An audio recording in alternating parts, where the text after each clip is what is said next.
Alloh taolo Hazrat Ibrohimdan o'z o'g'lini qurbon qilishini so'raganida Hazrat Ibrohim hech ikkilanmay rozi bo'lgandi.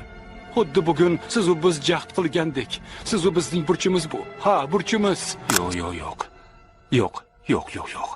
Yolg'on aytyapsiz. Xo'p, mayli.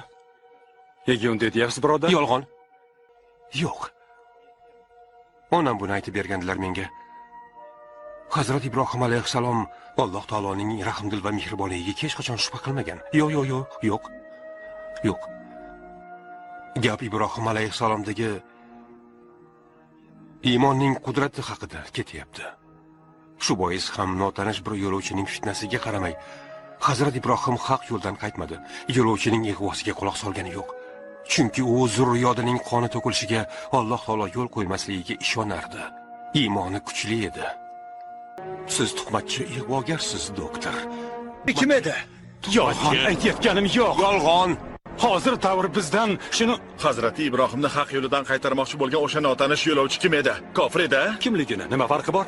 Ha, doktor, kim edi u? Hozir sizga tushuntirib beraman. Birodar, sen bilsang ayt, kim edi u? Hoy birodar, shoshma. Shayton edi. Shayton.